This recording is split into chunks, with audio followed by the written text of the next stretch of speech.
you are lying quietly, and in your mind, you step back thousands of years into a world where every hill, every river, every tree seemed alive with a whisper of the divine. Among the great Olympians, where war gods rattled spears and kings of the heavens clutched lightning bolts, there was Dionysus, a figure strangely out of place, unlike Ares, who gloried in bloodshed, or Athena, who sharpened wisdom into strategy. Dionysus carried something utterly ordinary, not a blade, not an axe, not even the thunderbolt. Instead, in countless images, painted on clay and carved into stone, he is shown holding a cup, a vessel for wine, a bowl for drinking. Why? To answer this question, you must walk slowly through the layers of ancient Greek life, where feasting was never just about food, and where a simple object like a cup could carry more weight than a sword. The Greeks had a ritual that defined their evenings, the symposium, literally drinking together. This was not a loud tavern scene as modern imaginations might suggest. It was orderly, almost ceremonial. Men reclined on couches, one arm bent to hold themselves upright, the other cradling a calyx, the shallow wine cup associated with Dionysus. The cup itself was thin and wide, designed to spill easily if one grew careless, a built-in reminder of moderation. A servant would mix wine with water in a large bowl, always watered, for to drink unmixed wine was seen as barbaric, un-Greek, dangerous. Each guest received his share, and the evening would unfold poetry, music, debate, riddles, and sometimes philosophical conversations that became the foundation of Western thought. To carry the cup, then, was not to carry weakness. It was to carry the emblem of Greek identity itself. A sword was a thing of war. It divided, it shed blood. But a cup gathered people. It filled them with laughter, intoxication, and sometimes visions of something greater. For Dionysus, the god who blurred boundaries between madness and reason, man and beast, divine and mortal, the cup was not a lesser weapon. It was his truest instrument. Where Ares' sword brought fear, Dionysus' cup brought transformation. To drink was to step outside the self, to dissolve into community, to touch the divine, even if only for a night. But why wine? Why this drink above all others? Wine is not an immediate gift. Grain can be harvested and eaten within months. Fruit can be plucked and consumed the same day. But wine requires patience, discipline, time. Grapes must be gathered, pressed, stored. Clay jars, amphorae, must be sealed with resin. Months, sometimes years, must pass before the liquid is ready to drink. In this patience lies the secret. The Greeks saw wine as the triumph of civilization over chaos. To grow vines meant to tame the earth. To ferment wine meant to master the slow passage of time. To drink it, finally, was to join a ritual that connected villages, cities, and generations. Dionysus's cup was not filled with mere alcohol. It was filled with culture itself. Even beyond the feast, Dionysus' cup spilled into another sphere, the theater. Greek tragedy and comedy were performed in his honor. Audiences drank, sang hymns, and then sat to watch stories of kings, queens, and gods unfold. But it was not entertainment in the modern sense. It was a ritual of transformation. Masks hid the actor's identity, just as wine hid the drinker's sober self. To participate was to step outside one's ordinary life, to become something or someone else. The cup and the mask worked together. Both dissolved the individual. Both carried you into mystery. Strangely, the cup could be more dangerous than the sword. An enemy's blade threatened your body, but Dionysus' cup threatened your mind. It dissolved boundaries, blurred reason, and led to excess. The Greeks told stories of what happened when people resisted or mocked the god. Kings who banned his cult found themselves driven mad. Women, overtaken by frenzy, abandoned households to join wild dances in the mountains. The cup was not safe. It was never safe. But it was irresistible. So why did Dionysus refuse the sword? Perhaps because he didn't need it. His weapon was subtler, slower, and far more inescapable. You can avoid a blade, but you cannot live forever without eating, drinking, celebrating, and in every toast, every festival, every amphora opened beneath the Greek sun. The god with the cup was present, yet here lies the unresolved curiosity. Why did the Greeks paint Dionysus again and again with his cup, even when other gods brandished thunder and steel?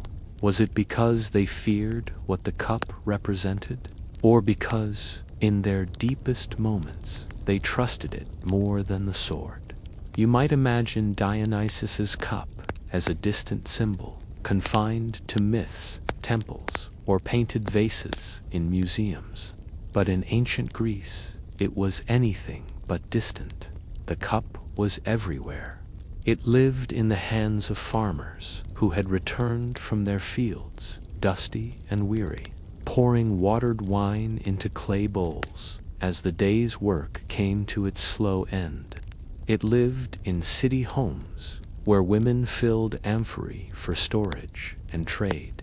It lived in the crowded symposia of Athens, where young men recited poetry, argued philosophy, and tested their endurance with endless rounds of drinking games. The cup was woven into life itself, unlike the spear or shield, which only soldiers touched. Everyone, man, woman, child, knew the cup. It was the most democratic of objects, and that may have been why it mattered so much. If you walk through the ruins of Greece today, you will not stumble across swords left in temples. You will not find shields buried under every stone, but you will find cups, thousands of them, kylix, cantharoi, skyphoi, each with a slightly different shape, but all designed for the same purpose, to hold wine. Archaeologists pull them from graves, sometimes cracked, sometimes whole, as if the dead could not go into the next life without a vessel to drink from. They uncover fragments in trash heaps, discarded when a rim chipped or a handle snapped. They find them painted with the most ordinary of scenes: men reclining, servants pouring, grapevines curling along the rim. The sword was a tool of the few. The cup was a tool of the many. And in its ubiquity, Dionysus's choice comes into sharper focus. But the cup was not only for daily life. It became the centerpiece of the rituals dedicated to Dionysus himself. Festivals, such as the Anthesteria in Athens, celebrated the opening of new wine jars. Imagine the moment, the clay seal broken, the smell of fermentation rising, the first taste of the year's vintage poured into hundreds of cups. This was not drunken chaos. As Roman writers later exaggerated, it was structured. The cups were filled in silence, offerings made to the god, the dead remembered, and only then did the celebration unfold. The cup marked transitions from one season to another, from life to death. From order to freedom, women also played roles in these rites, particularly in the Mayanadic traditions. They carried thyrsoy, staffs wrapped in ivy and tipped with pine cones. But when the night grew deep, the cup always returned. Wine fueled their chants, their ecstatic dances, their frenzied abandonment of daily order. For Dionysus, the cup was not about indulgence. It was about transformation. One of the strangest aspects of the symposium was its balance between hierarchy and equality. Yes, there were rules. A symposiarch, or master of drinking, decided how strong the wine would be. Yes, slaves served and poured. But once the cup reached the lips, distinctions blurred. The wealthy aristocrat and the modest craftsman both became intoxicated. Their laughter sounded the same. Their singing was indistinguishable. In this way, the cup became a quiet weapon against the rigid social order. Swords maintained hierarchy: who conquered, who defended, who ruled. But the cup erased it, if only for a night. The Greeks understood the paradox. Wine was civilization in liquid form, patient, refined, requiring cultivation, but it was also madness in disguise. Too much, and the cup did not unite, but divided. It unleashed violence, blurred self-control, and led to destruction. This duality was not ignored. It was embraced. Dionysus was both savior and destroyer, gentle and terrible. His cup carried joy, but also terror. A sword wounded one body. A cup could unhinge an entire city. It is no wonder that Greek playwrights wove Dionysus into their stories again and again. In Euripides' Bacchae, the king Pentheus resists the god's worship, only to find himself torn apart by his own frenzied mother. The sword he wields is useless against the cup's invisible power. The symbolism of the Dionysian cup did not remain within the borders of Greece. When Greek colonies spread to Asia Minor, to Sicily, to the coasts of Italy, they brought the cult of Dionysus with them. The Romans absorbed him as Bacchus, and soon wine cults spread through Europe. Even in faraway lands, the same truth held: swords subdued bodies, but cups subdued minds. No conqueror could match the quiet revolution of intoxication and ritualized community. The cup was not simply a pleasure, it was a challenge to order itself. Philosophers like Plato warned about excess. Lawmakers debated regulations on festivals. Even kings feared what might happen if the cup flowed too freely. It blurred gender roles as women joined ecstatic rites. It blurred class boundaries as rich and poor shared the same intoxication. It blurred the sacred and profane. As drunkenness became a pathway to divine vision, Dionysus's cup was feared because it dissolved the boundaries that society depended upon.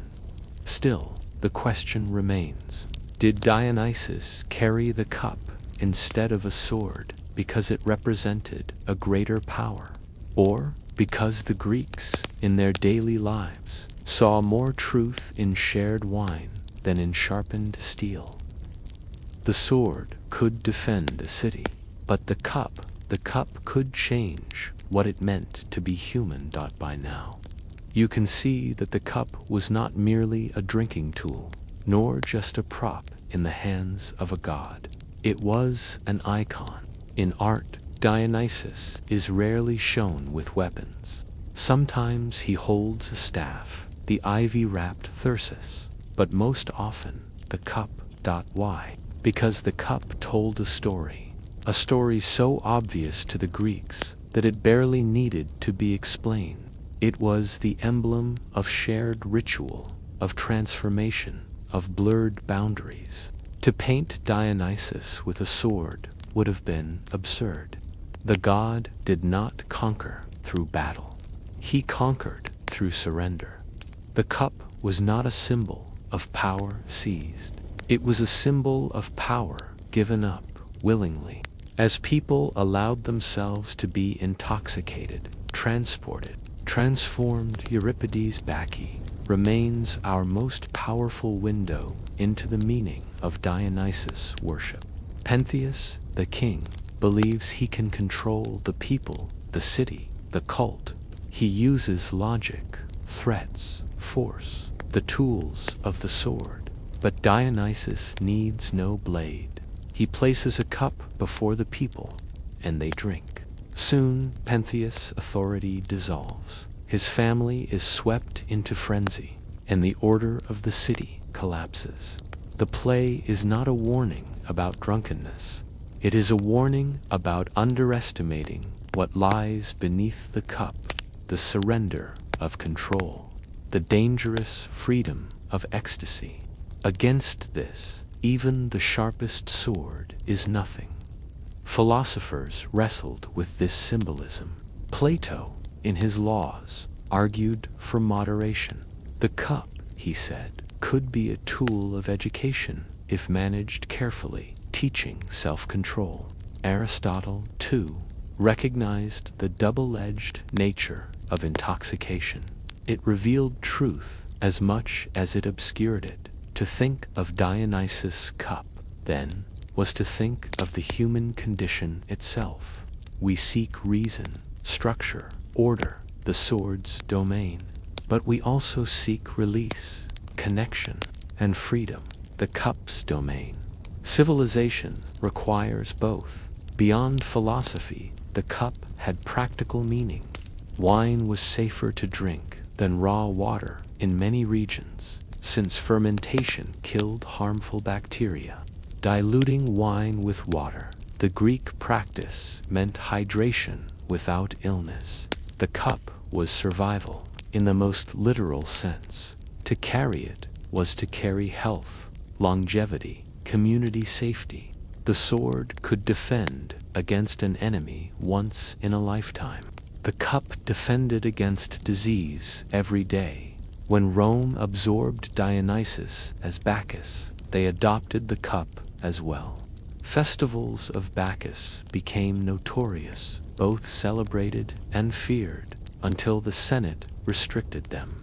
The image of the god with a drinking vessel persisted, winding its way through art, mosaics, and sculpture. In the Middle Ages, the memory of Dionysus faded, but the symbolism of the cup endured in another form, the Christian chalice. Here, too, wine became sacred. It no longer represented frenzy, but sacrifice. Yet, the continuity is striking across centuries. The cup remained the vessel of transformation, community, and the divine. Even today, the imagery persists. Toasts are raised at weddings.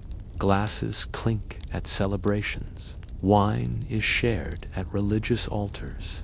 Across cultures, the cup remains a symbol of unity, ritual, and transition. You rarely see a sword in such moments. The sword may rest in museums, in parades, in the memories of wars. The cup, however, still lives on every table, every feast, every moment of gathering. Perhaps this is the greatest lesson of Dionysus, that the world is not shaped only by sharp edges and bloodshed, but also by the slow, unremarkable rituals of eating, drinking, and sharing. And so, when you picture Dionysus, cup in hand, ask yourself, was it really the weaker choice, or was it the stronger one, precisely because it required no force? The sword divides. The cup unites. The sword wounds the body. The cup transforms the soul.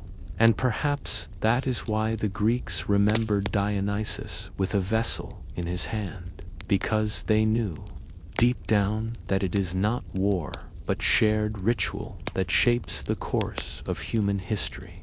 When you imagine a god, perhaps you see weapons of war, radiant armor, or jewels glimmering in sunlight.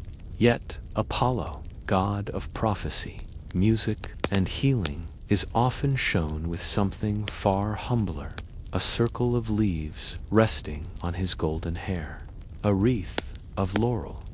Why laurel? Why not oak, sacred to Zeus? Why not olive, sacred to Athena? Why not something more majestic than a tree whose leaves are bitter and inedible? The answer takes us down a winding path through myth, ritual, and the subtle, boring details of Greek life that made the laurel more powerful than gold. The story begins, as so many Greek tales do, with desire. Apollo mocked Eros, the god of love, for playing with bows. Angered Eros struck Apollo with a golden arrow of love, and struck the nymph Daphne with a leaden arrow of aversion. Apollo chased her relentlessly, his desire burning, her rejection absolute. When he finally drew near, Daphne called out to her father, the river god Peneus, to save her. In that instant, her body hardened, her arms stiffened, her feet rooted. She became a laurel tree. Apollo, heartbroken, declared that if she would not be his bride, she would at least be his symbol. He plucked her leaves, wove them into a wreath, and crowned himself with the tree that had once been a woman. On the surface, this is a tale of pursuit and transformation. But beneath it lies something deeper. Why did the Greeks care so much about this tree? Unlike olives or grapes, laurel was not a staple crop. Its leaves were pungent, bitter, not suited for eating. Its wood was tough but unremarkable. Yet laurel had one quality that made it precious. It was evergreen, while other trees shed their leaves. The laurel remained green through the seasons. It symbolized endurance, resilience, continuity. In a land where summers scorched and winters chilled, to see green all year round was no small thing. Thus, the wreath of laurel became more than jewelry. It was a crown of permanence.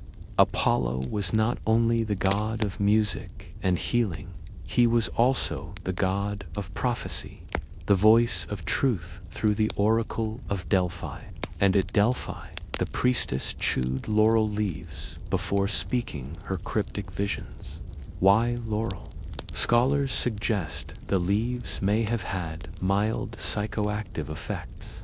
Others believe the act was symbolic, a way of binding the priestess to Apollo's power. Either way, the laurel became inseparable from prophecy. To wear a wreath of laurel was not only to wear endurance, it was to wear truth. The laurel wreath also crowned victors. At the Pythian Games, held in Apollo's honor, winners were not given coins or weapons. They received a simple laurel wreath. To modern eyes, this seems anticlimactic, but to the Greeks, it was the highest honor. The sword could bring victory in battle, but only the laurel marked victory in culture. The wreath meant your name would be sung, your deeds remembered, your legacy woven into the fabric of the city. Gold tarnished. Laurel endured. To wear laurel was to mark yourself as chosen, not by force, but by excellence. A general might wear armor, but a poet, a philosopher, a statesman, they wore the wreath. It was the badge of intellectual and artistic triumph, not just military conquest. In this way, Apollo's laurel stood opposite to Dionysus's cup. One dissolved boundaries, the other conferred clarity. One intoxicated, the other crowned. Together, they represented the two halves of Greek culture, the wild and the ordered, the ecstatic and the rationale. Even centuries later, the laurel did not fade. The Romans crowned their emperors with laurel wreaths. Generals returning from campaigns wore them in triumph. And even today, the phrase "resting on your laurels" reminds us of ancient Greece, where victory was measured not in gold or blood, but in leaves. So why laurel? Because it was boring. It was ordinary. And in its ordinariness lay its true strength, endurance, truth, and honor that outlasted the glitter of weapons and wealth. But one question lingers. Did Apollo choose the laurel because of Daphne, because of love turned into loss? Or did the Greeks give us that story only to explain a deeper truth, that they already valued the tree's endurance, and Apollo simply made it divine? When you walk through the ruins of Greece today, the sword is rare, but the wreath is everywhere. Carved onto temple friezes, etched onto pottery, painted onto funerary monuments, the laurel wreath was not just a crown, but a pattern, a motif, a visual shorthand for victory and honor. Excavations at Delphi reveal piles of laurel leaves impressed into votive objects, as if pilgrims could not imagine leaving Apollo's sanctuary without marking their devotion with this humble plant. On coins, too, Apollo's head is ringed with laurel, suggesting that his identity was inseparable from the evergreen leaves. What does this mean? It means that the Greeks thought of the wreath as a kind of currency of honor, a symbolic wealth that could not be stolen, melted down, or spent. The act of crowning with laurel was not casual, it was ceremonial. The wreath was woven, often fresh, sometimes with branches cut directly from Apollo's sacred grove. It was placed on the victor's head, not by just anyone, but by an official, often a priest or herald, with words that tied the act to the god himself. The recipient did not merely receive leaves, they received Apollo's blessing, Apollo's mark. Think of it this way. The sword could cut flesh, but the laurel could change status. In a single gesture, a mortal became something closer to divine. Delphi, the center of Apollo's worship, was a city that smelled of laurel. The sacred grove of the god stood nearby, its branches cut and carried to the temple. The Pythia, Apollo's priestess, chewed laurel leaves before her trances. Laurel smoke was sometimes used in purification rituals. Why laurel? Because it was evergreen, because it never died, even when the world withered. It symbolized eternal truth, a continuity between mortals and gods. When the priestess spoke, her words were believed to carry Apollo's voice. And just as the laurel did not lose its leaves, Apollo's truth did not wither with the seasons. Archaeologists have uncovered graves where the deceased were crowned with wreaths of laurel. In some cases, faint impressions of leaves remain in the soil. The plant itself, long decayed, but its shape preserved. Why bury the dead with laurel? Perhaps it was a way of granting them victory over mortality itself, not through swords, not through gold, but through endurance. To die with a wreath was to pass into eternity, marked by Apollo's symbol. The Pythian Games, held every 4 years at Delphi, were second only to the Olympics in prestige. Here, athletes, musicians, and poets competed, not for coin, but for a wreath of laurel. Imagine the scene, the victor, sweaty, exhausted, standing before the crowd. A simple branch of laurel is woven into a crown and placed upon his head. no riches, no gold, just leaves. Yet those leaves carried more weight than treasure. They signified immortality, not in body, but in memory. To win laurel was to be remembered.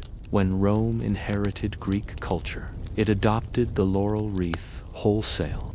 Emperors wore them in portraits, generals in triumphal processions. The wreath became a symbol of Rome itself, a reminder that victory was not only military, but cultural, moral, and divine. The Romans made one small change. Laurel became more formalized, more rigid. It adorned statues, arches, and coins, but the spirit was the same. Where there was laurel, there was honor. You might still ask, why laurel? When the olive brought oil and wealth, when the oak represented Zeus, when so many other trees mattered more materially. The answer lies in perception. The Greeks valued what was enduring, what remained unchanged through seasons. The laurel's evergreen leaves spoke of constancy, of truth. The olive fed the body, the oak symbolized power, but the laurel spoke directly to the soul. So we return to the puzzle. Did the Greeks truly value laurel above all other plants? Or did the myth of Daphne retroactively give the laurel its meaning? Was it the tree that made the story sacred, or the story that made the tree immortal? If you strip away the myths, Daphne's flight, Apollo's longing, you are left with something startlingly plain: leaves. Just leaves, woven into a circle. And yet, this crown of leaves endured longer than crowns of gold. The laurel wreath outlasted kingdoms. It moved from Greek sanctuaries to Roman triumphs, from temples to thrones, from stone carvings to language itself. Gold could be melted, stolen, or spent. Laurel could not. Its value was not in material, but in meaning. Even now, you live with Apollo's symbol without realizing it. When someone says, "A poet won laurels," they are echoing the games at Delphi. When someone warns against resting on your laurels, they are recalling the victor's wreath that signified glory, but only if followed by continued effort.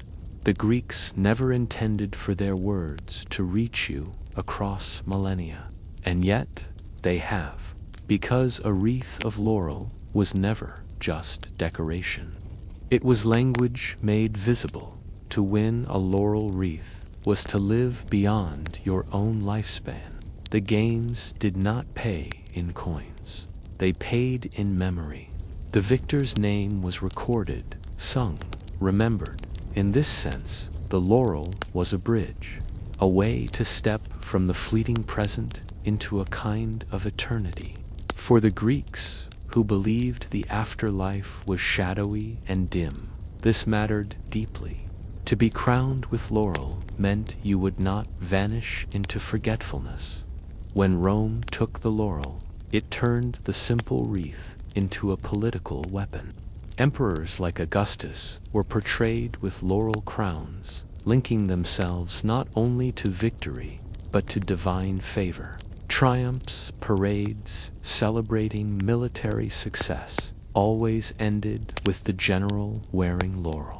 Even in death, emperors were sometimes crowned with laurel before cremation, as if Apollo himself sanctioned their transition into godhood. The leaves became a passport between mortal and divine. Strangely, the laurel never disappeared with the fall of Rome. Early Christians adopted it to. The wreath became a symbol of martyrdom, of victory over sin and death. While olive branches came to symbolize peace, the laurel remained tied to triumph, not of armies, but of the soul. Thus, a tree sacred to a pagan god was absorbed into a new faith, transformed yet again, but never abandoned. Centuries later, When scholars of the Renaissance looked back to Greece and Rome, they revived the laurel wreath. Poets were crowned as laureates. Universities granted laurels to their graduates, the intellectual victors of study. Even now, the title poet laureate carries Apollo's evergreen crown into the modern world. The sword was long discarded, but the wreath endured. Think of it. The laurel tree produced no grain, no fruit worth eating. It was ordinary, almost useless in a material sense. And yet, it became the most enduring crown of all. Why? Because humans do not remember wealth. They remember symbols.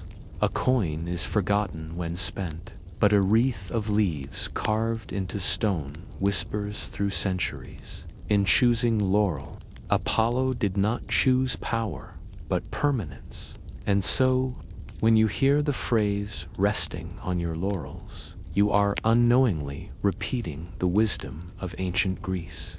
You are reminding yourself that victory must not be static, that endurance is greater than momentary conquest. It is worth asking, what will outlast you?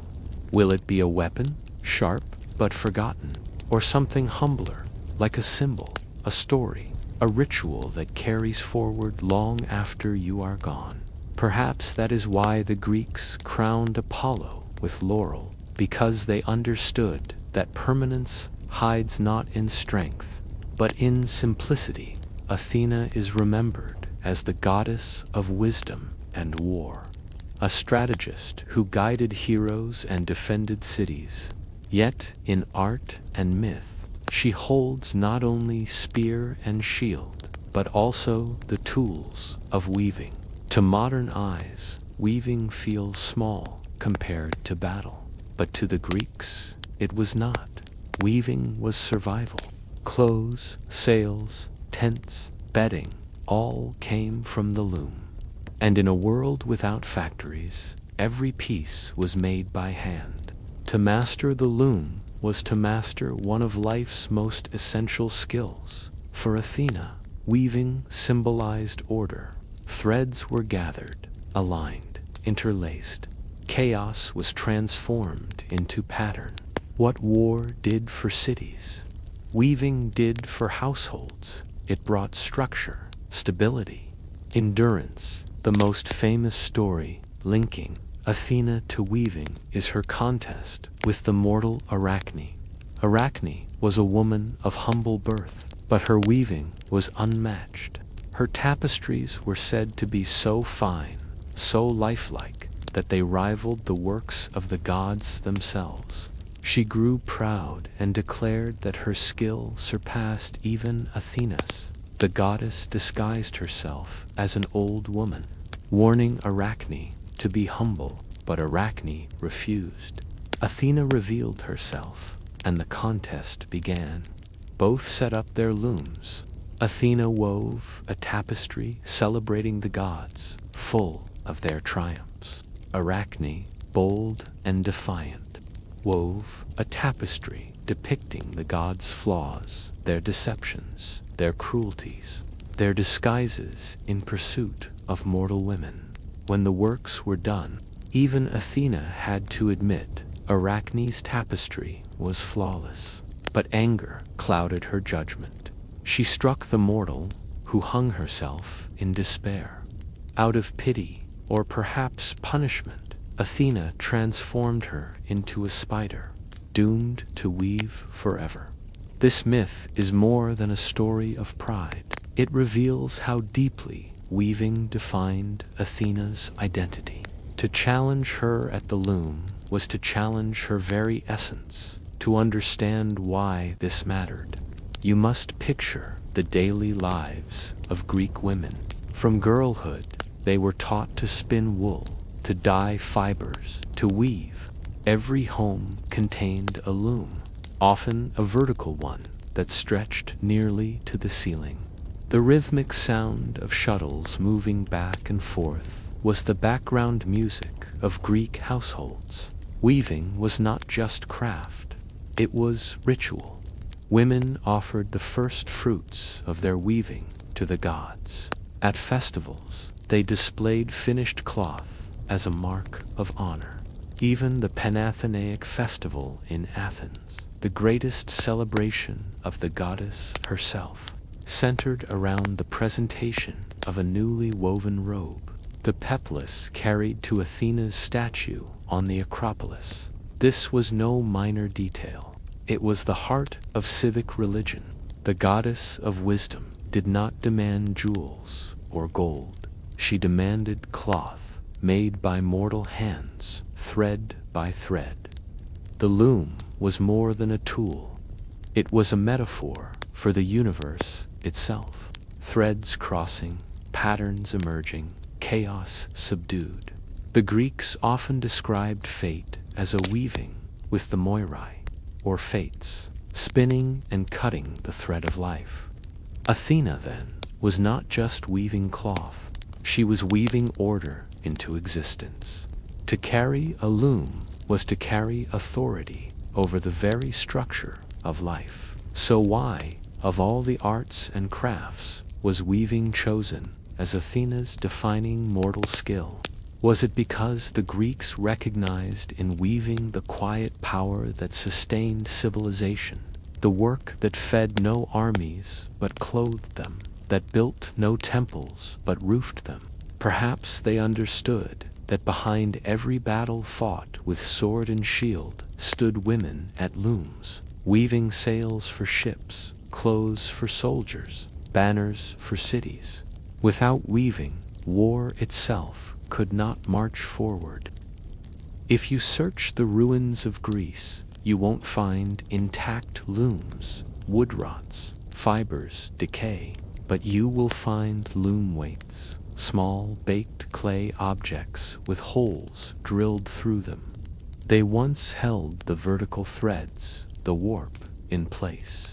Archaeologists uncover hundreds of these weights in houses, evidence that weaving was not an occasional pastime, but a constant necessity. Spindles, too, are found buried or discarded, the humble tools used to twist raw wool into thread.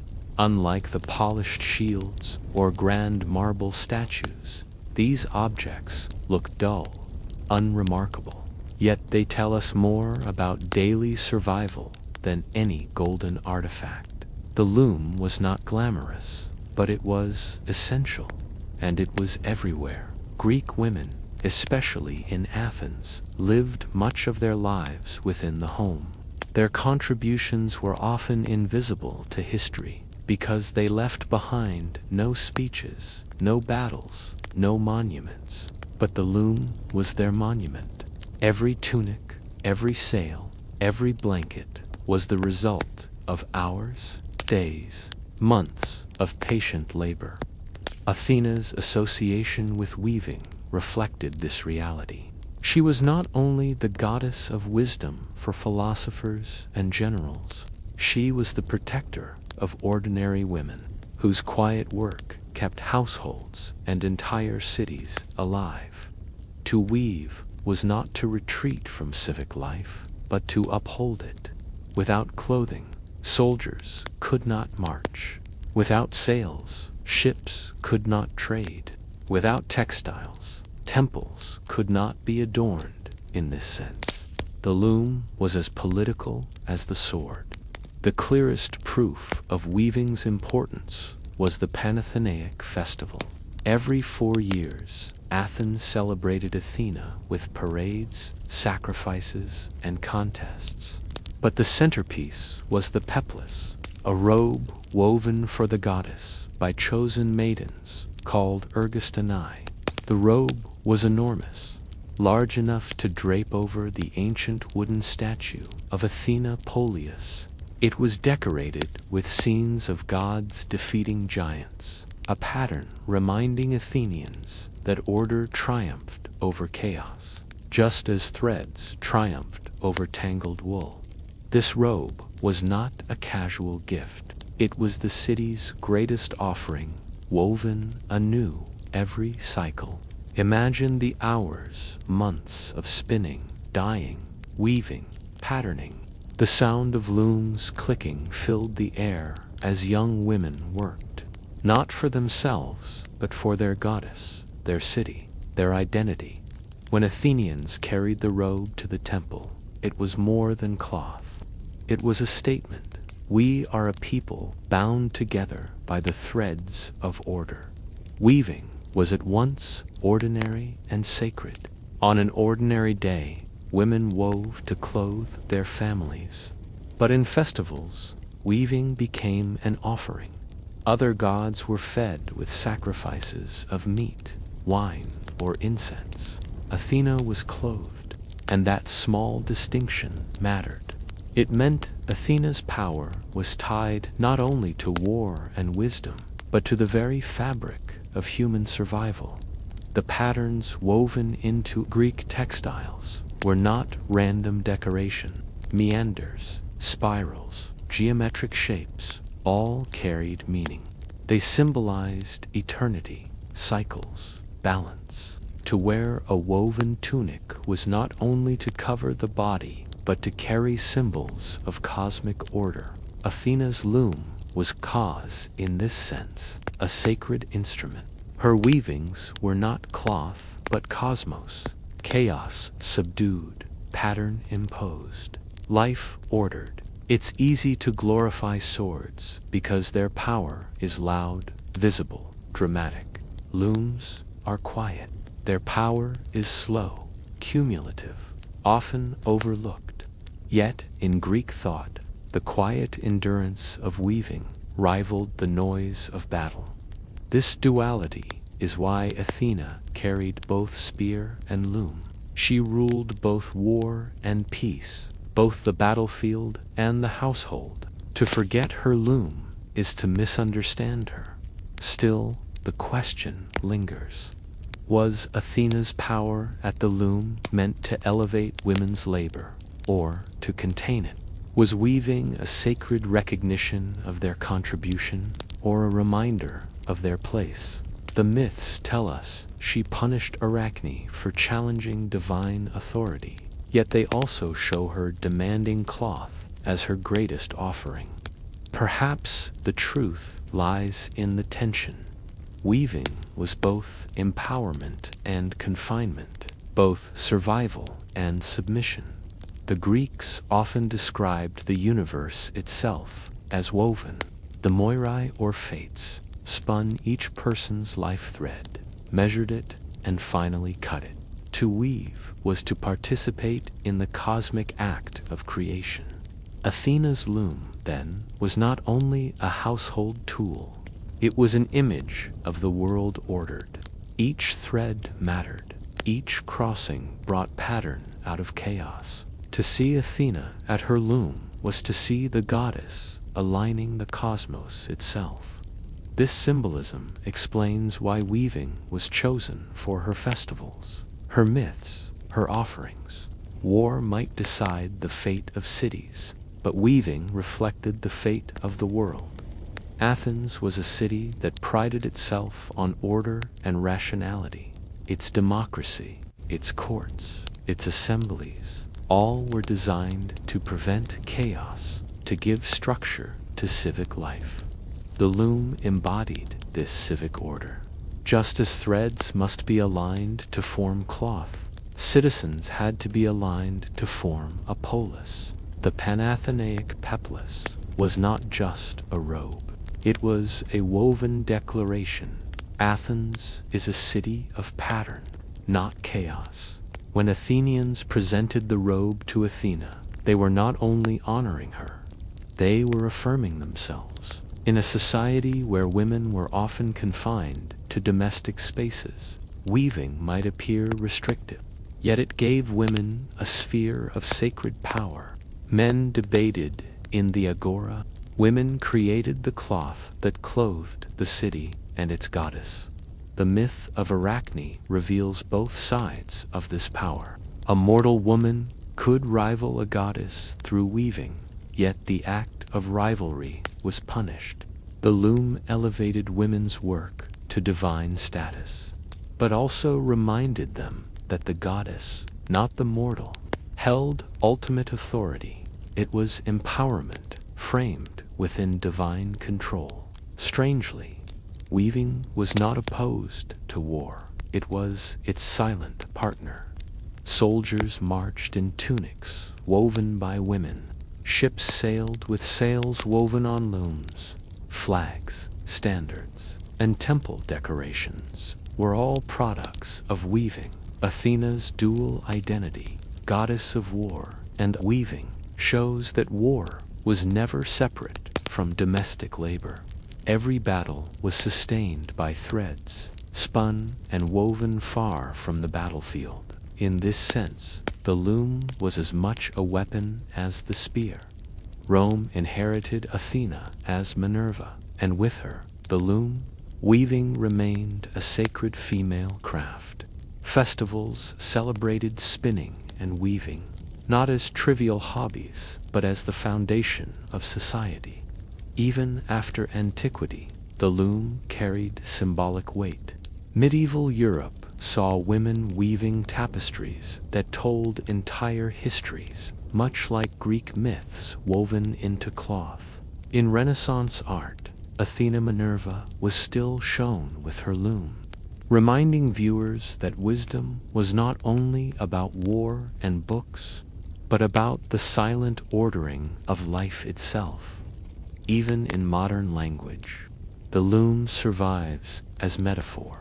We speak of the fabric of society, threads of destiny, weaving stories. These phrases are echoes of an ancient truth.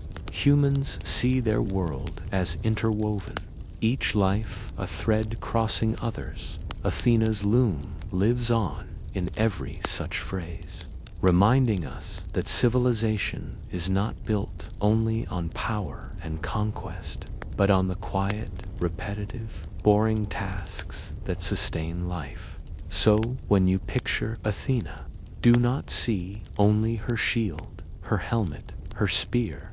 See her loom. See the warp and weft stretching tall in a darkened room, the goddess' hands guiding each thread into place. Ask yourself, which shapes the world more, the battles that win cities, or the threads that clothe them? Which endures longer, the clash of swords, or the fabric that binds people together? Perhaps Athena knew the answer. Perhaps that is why she demanded not jewels, not weapons, but cloth woven by mortal hands, because in every thread lay the essence of civilization itself. Among the Olympians, Hestia is almost invisible. No epic celebrates her. No plays thunder her name. She has no grand temples, no violent myths, and yet in every Greek household she was present. She was the goddess of the hearth, the fire that never went out.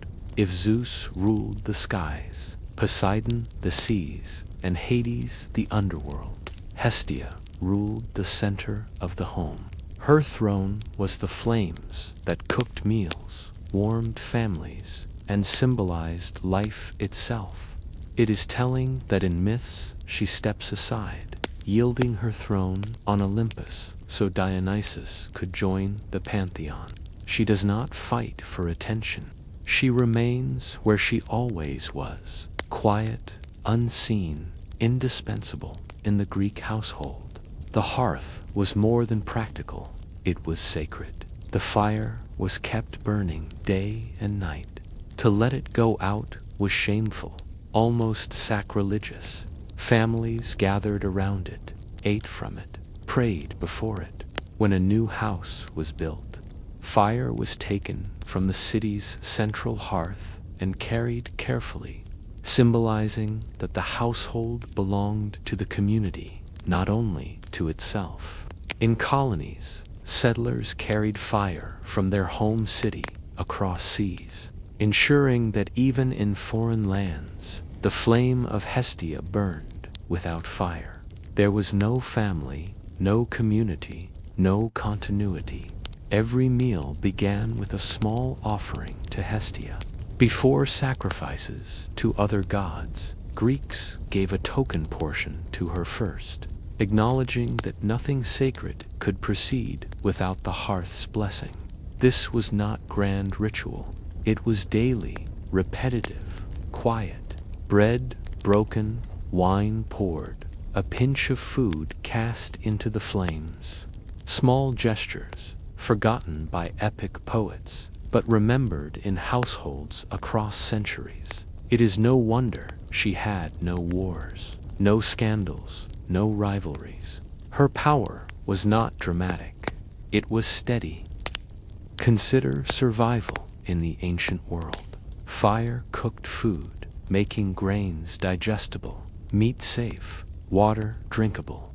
It provided warmth through winter nights, light in darkened rooms, protection against wild animals. The sword might defend a city once in a battle. The hearth defended every family, every night. To worship Hestia was not optional. It was survival itself. What makes Hestia unusual is her stillness. Other gods travel. Hermes darts across the world. Apollo journeys between Delphi and Olympus. Zeus descends to mortal women. Hestia never moves. She stays at the hearth, eternal, constant. For the Greeks, this stillness mattered. In a world of war and trade, of colonies and shifting alliances, Hestia represented what did not change. The hearth was the anchor of identity. To lose it was to lose yourself.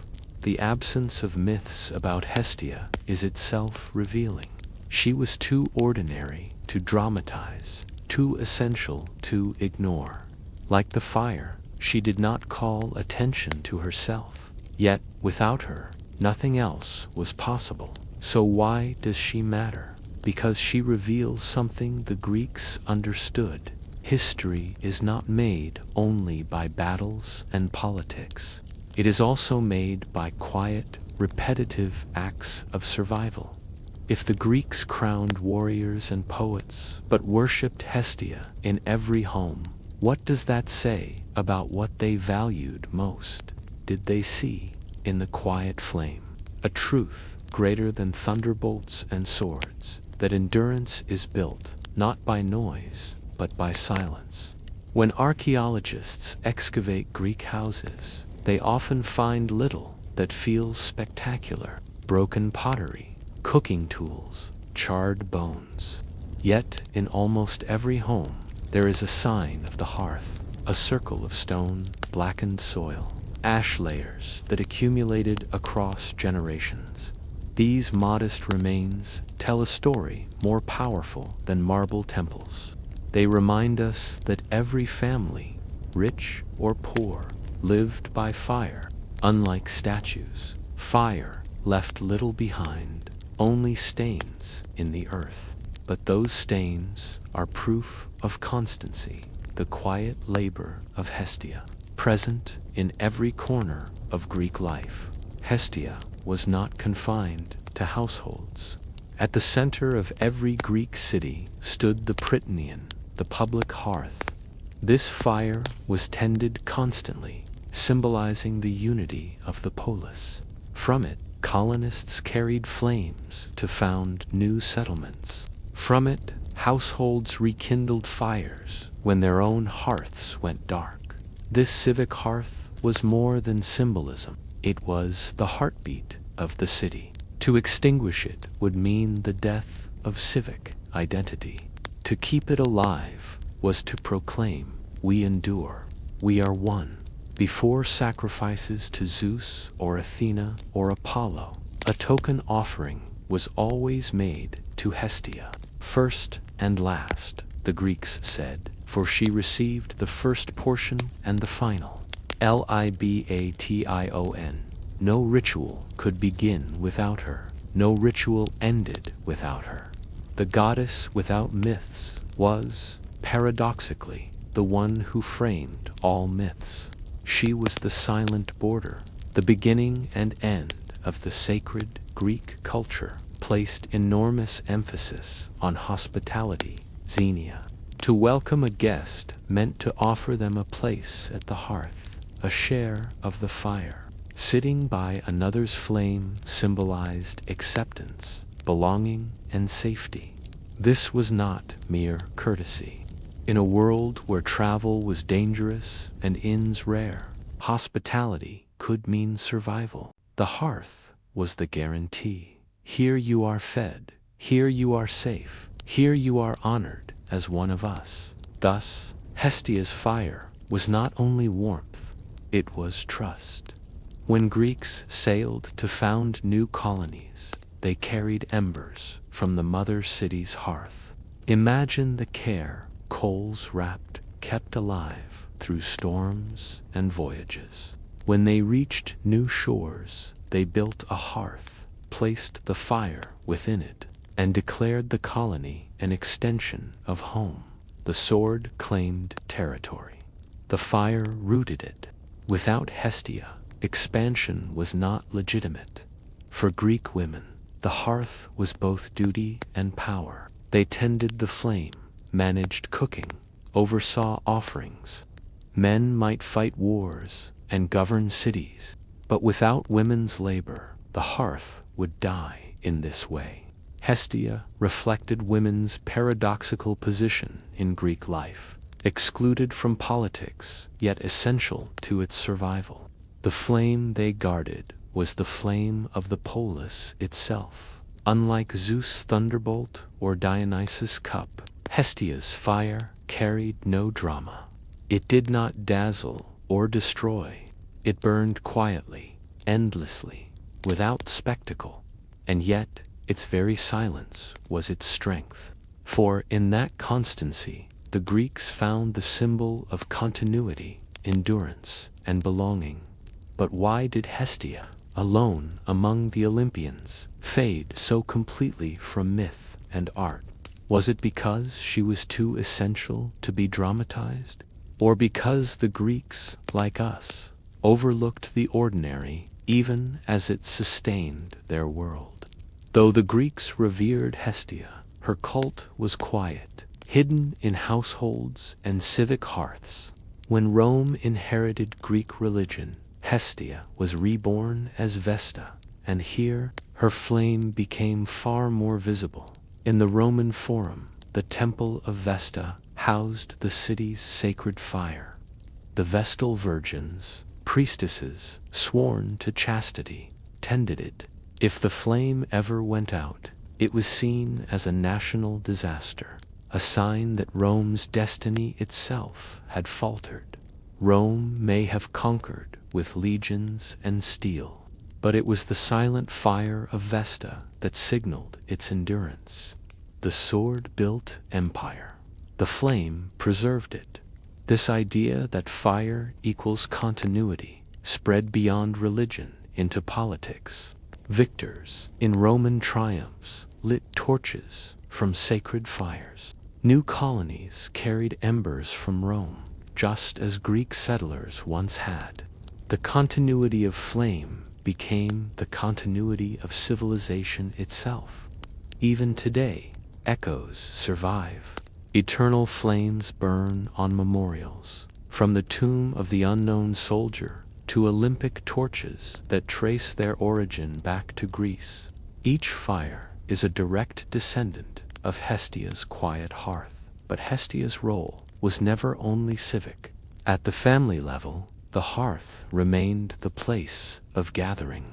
Greek writers often spoke of oaths sworn by the hearth, as if the flame itself bore witness. Families celebrated rites of passage at the hearth, births, marriages, adoptions. A child was welcomed into the household, not with swords or feasts, but by being carried around the hearth fire, introduced to Hestia. To belong was to share the flame. This ritual shows the core truth. For the Greeks, community was not abstract. It was fire, warm, real, visible, shared. Hestia's silence, often mistaken for weakness, was itself a form of power. Other gods drew attention through conflict or spectacle. Hestia never did, and yet her presence was unshakable. No prayer began without her name. No sacrifice ended without her portion. She framed every ritual, every feast, every civic act, not with noise, but with quiet constancy. Her silence reminds us of something often forgotten. Not all power is loud. Some powers endure precisely because they do not demand recognition. In later Greek religion, Hestia faded. Temples rose for Zeus, Apollo, Athena, Artemis. Plays dramatize the adventures of Dionysus and Heracles. Hestia remained in the background, untouched by scandal, untouched by story. Perhaps this was her destiny, to be forgotten in myth, but remembered in practice. The flame itself was her temple, the hearth her statue. The act of cooking and warming her endless hymn. She was the goddess of things so ordinary that they escaped history's attention, and yet she is not gone. Every time you light a fire in a home, gather with family at a table, or sit before a flame in silence, you echo her worship. Modern eternal flames, whether at war memorials or Olympic ceremonies, carry her legacy forward. When we speak of keeping the home fires burning, we repeat her truth. Continuity lies not in battles or conquests, but in quiet endurance. Think again of Hestia. No myths, no dramas, no glory, just a fire, tended, unbroken, enduring. Ask yourself, which shaped the ancient world more, the thunder of Zeus or the silent flame of Hestia, which carries forward into your own life the noise of battles or the constancy of the hearth? Perhaps the Greeks knew the answer, even if they left no epic to say it. Civilization is not built on noise, but on firelight. Among the Olympians, Hermes is restless. He is the god who cannot sit still, messenger of Zeus, guide of souls to the underworld, patron of travelers, merchants, and thieves. Unlike other gods bound to domains, the sea, the sky, the hearth, Hermes belongs to no one place. He belongs to movement itself. His most famous attribute, the Teleria winged sandals, small, simple, even whimsical, compared to Zeus' thunderbolt or Poseidon's trident. Yet these sandals defined him. Why wings? Why feet? Why such a modest object as the symbol of a god? To understand Hermes' sandals, you must imagine travel in the ancient Greek world. Roads were poor, often little more than dirt paths. Journeys were long, exhausting, and dangerous. Mountains cut across the land. Seas threatened with storms. Movement was hardship. To walk was to risk robbery, hunger, or death. To sail was to gamble with winds and waves. In this world, a god who could fly lightly, swiftly, unburdened, was more than fantasy. He was hope. Hermes' sandals promised what mortals could not achieve: ease in motion. Zeus needed a messenger. The ruler of gods could not descend to mortals at every whim. Hermes became his voice, carrying words across heaven, earth, and the underworld. The sandals symbolized this role. With wings at his feet, Hermes embodied speed, reliability, the power to connect distant places, but his sandals meant more than swiftness. They symbolized communication itself, for in Greek thought, messages were as powerful as weapons. A war could be won, not by a sword, but by a timely word. The Greeks wore sandals daily, simple leather straps, tied around the foot, practical for dusty roads. Unlike armor or crowns, sandals were universal. Everyone had them, from peasants to kings. This made Hermes different from other gods. His symbol was not rare or grand, but familiar. He did not rule through distance, but through presence. His wings transformed an ordinary object into something extraordinary. It was a reminder. The divine is not always in the spectacular. Sometimes it hides in the everyday, waiting to take flight. Hermes was not only messenger, but trickster. The same sandals that carried divine words also carried stolen cattle, clever lies, and mischievous schemes. From the moment of his birth, when he invented the lyre and stole Apollo's herd, Hermes was a god of cunning movement. The sandals, then, symbolized not only speed, but agility, the ability to slip between worlds, between truths, between laws. With them, Hermes was untouchable, always one step ahead. In Greek religion, boundaries mattered, between city and wilderness, mortal and divine, living and dead.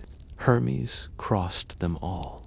His sandals made him the god of liminality, the spaces in between. Travelers prayed to him at crossroads. Merchants invoked him in markets.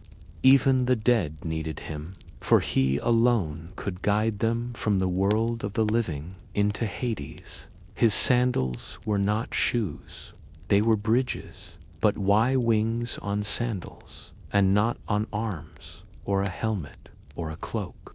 Was it because the Greeks understood that true freedom begins with the feet, that to walk, to run, to move is to live? Or because they knew that words, like footsteps, carry us farther than weapons ever could? Hermes' sandals, the talaria, appear again and again in Greek art. On painted vases, he is shown striding with little wings at his ankles. Sculptures of Hermes often exaggerate the feathers, spreading them outward like small bird wings. What's striking is how ordinary his other garments are. He wears a traveler's cloak, carries a staff caduceus, sometimes a broad-brimmed hat petusos. These were not exotic, godly objects. They were the gear of mortals. Yet the sandals set him apart to the Greeks. Hermes was divine not because he was different from humans, but because he was the perfected version of them. He dressed as they did, but with speed they could never match. Travel defined Greek culture. Trade between islands, pilgrimages to sanctuaries, athletic games, and military campaigns all required constant movement. The Greeks were sailors, colonists, wanderers, yet travel was never safe. Bandits prowled roads, storms battered ships, disease spread in crowded ports. To pray to Hermes before a journey was not superstition, it was practical necessity. The sandals represented protection, swiftness, the hope that a traveler might move through danger as easily as Hermes moved through the air. Hermes was the god of merchants, and his sandals were the emblem of trade. Goods flowed across the Aegean in jars and sacks, olive oil, wine, pottery, grain. Every transaction depended on safe passage, on speed. For merchants, Hermes' sandals symbolized profit. To arrive first at market, to deliver goods unspoiled, to escape pirates, all were forms of survival. In this way, the sandals were economic symbols as much as religious ones. But Hermes also wore another face. He was patron of thieves, liars, and tricksters. The same speed that carried messages also carried stolen goods in myths. Hermes' sandals allow him to slip unseen, to cross boundaries others could not. He could outpace justice itself. For the Greeks, this was not contradiction, but truth. Movement is morally neutral. It can deliver wisdom or deceit, trade or theft. The sandals were tools. What mattered was how they were used. One of Hermes' most important roles was as psychopompos, the guide of souls. When mortals died, Hermes' sandals carried him to escort their spirits down into Hades. Without him, the dead risked wandering lost between worlds. This role was vital. Death was not a clean passage. It was a journey, one that needed a guide. The sandals symbolized Hermes' ability to cross the ultimate boundary, life into death. While no winged sandals survive, they were myth. After all, archaeology gives us glimpses of travel. Sandals themselves, simple leather soles with straps, have been found in graves, preserved by dryness or ash. They are humble, fragile things, but they mattered enough to bury with the dead, as if the journey beyond required footwear. And who better than Hermes, with his wings, to ensure the soul would not falter? The Greeks knew that power begins at the feet. Soldiers marched, farmers plowed, merchants walked roads, sailors carried loads. Life was movement. To halt was to weaken, to move was to thrive. Hermes' sandals, with their wings, symbolized the divine version of this truth. Endless movement, unburdened by exhaustion, unbound by danger. But the question lingers. Did the Greeks truly believe Hermes wore wings? Or did they see the sandals as a poetic metaphor for swiftness? Were the feathers real in their imagination, or symbolic of the desire to transcend the weight of the earth? The Greeks lived in a world where words were as powerful as weapons. A rumor could topple reputations. A decree could launch wars. A message delivered on time could save an army. Hermes' sandals, then, were not merely symbols of speed. They were symbols of communication itself, the bridge between silence and action, ignorance and knowledge. The sandals carried not just God's words, but the very idea that to move information quickly is to wield power. Even today, in an age of instant communication, Hermes' wings feel familiar. We still revere speed, still fear delay, but the sandals also carried unease. For Hermes was not always honest. The god of merchants was also the god of thieves. The same wings that sped trade also sped trickery. This duality made Hermes' sandals both revered and feared. To pray for his blessing was to ask for safe passage. To curse his name was to lament being outwitted, deceived, or robbed. The wings never promised morality, only motion. When the Romans absorbed Hermes as Mercury, they kept the sandals. Roman art showed him with wings at his feet and helmet, symbols of speed and cunning. Mercury became the patron of commerce, negotiation, and profit. His sandals no longer belonged only to myth. They were stamped onto coins, carved onto reliefs, reminders that swiftness in trade built empires, even as armies conquered by sword.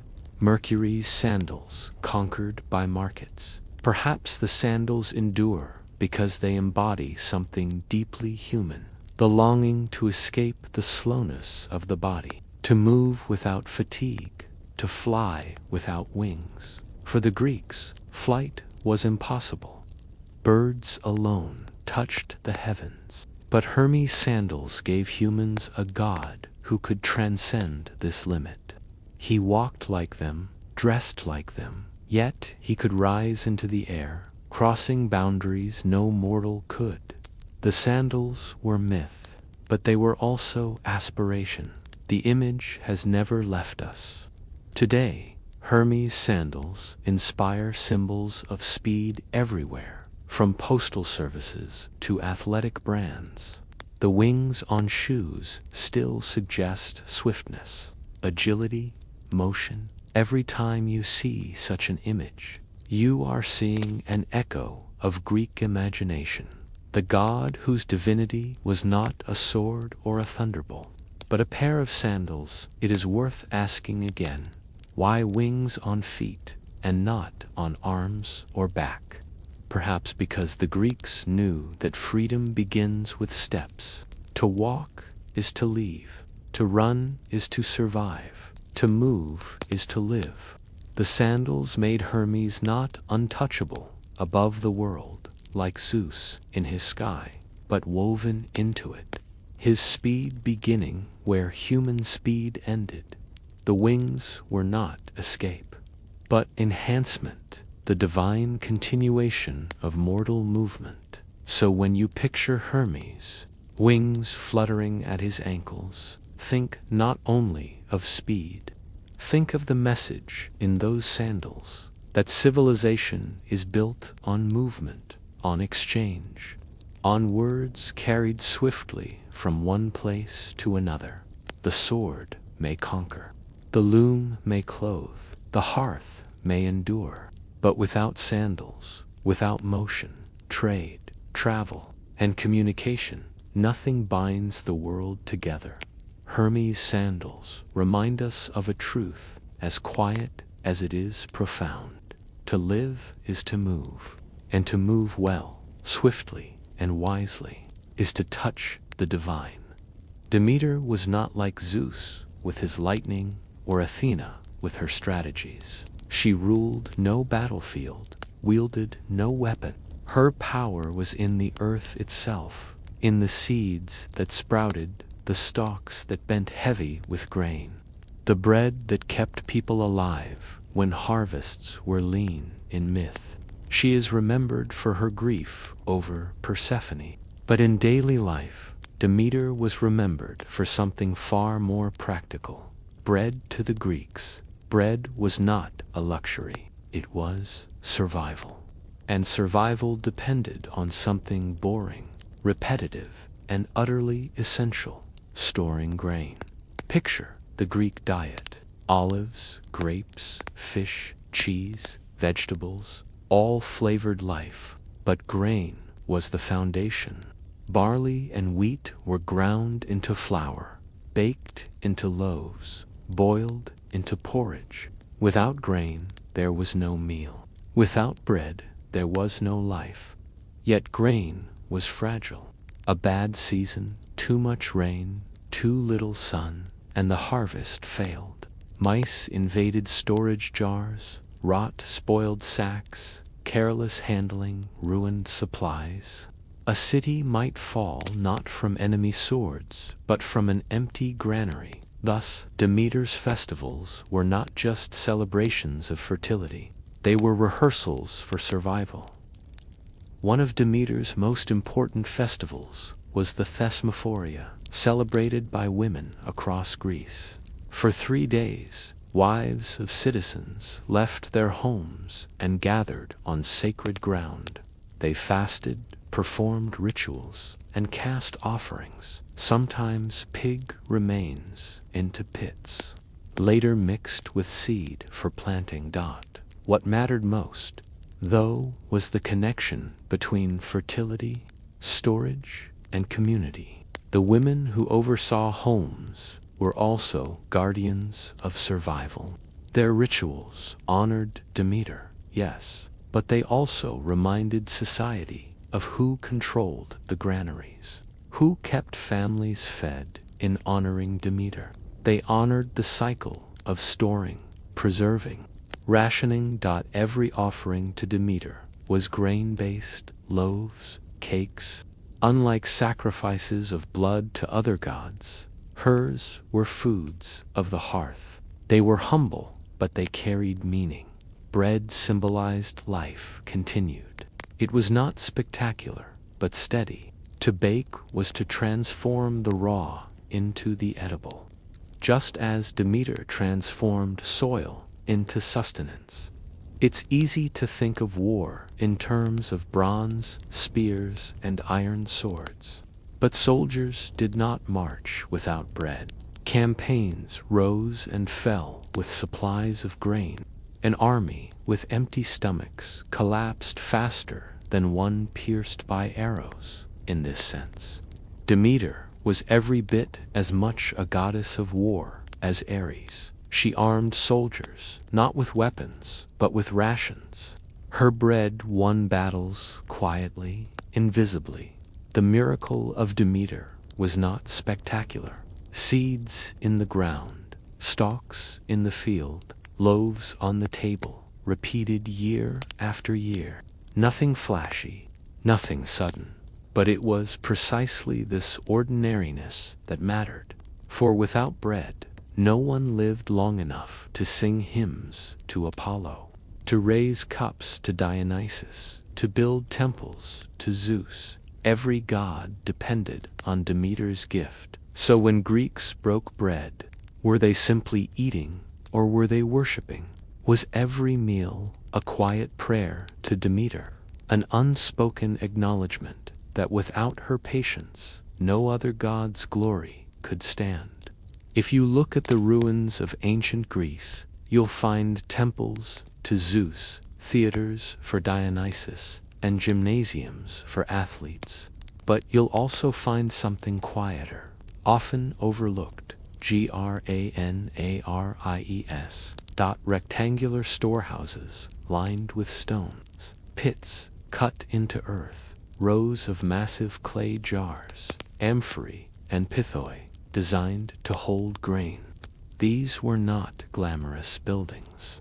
Yet, without them, a polis collapsed in some sites. Charred remains of barley and wheat still cling to the insides of jars, the fossilized echoes of forgotten harvests. These scraps of grain may seem dull compared to statues, but they are truer symbols of survival than marble gods. Grain was life, but it was fragile. Too much moisture and mold crept in.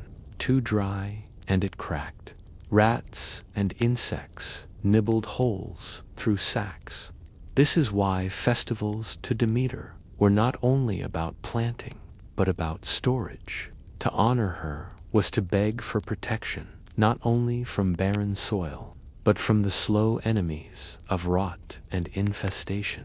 The Greeks knew that a city's power rested not only on its warriors, but on its granaries. A wall might hold an enemy out for months, but if jars ran empty inside, surrender was inevitable.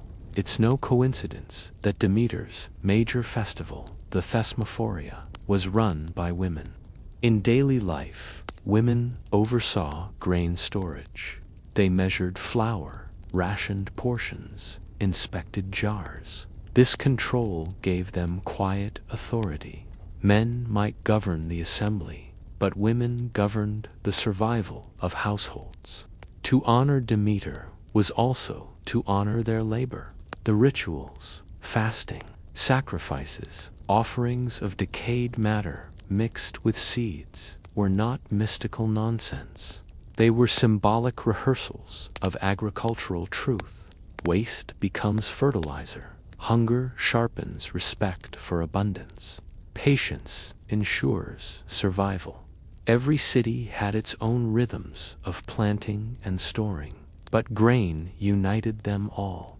Athens, Sparta, Corinth, all depended on bread. Even naval power rested on grain. Athens' empire was fed by shipments of wheat from the Black Sea. Without Demeter's gift, the triremes never sailed. To eat bread was to participate in a network of survival stretching across seas and generations. Archaeologists have found small terracotta models of loaves, left as offerings at sanctuaries of Demeter. These miniature breads symbolized abundance, prayers that the real loaves would never run out. It's striking.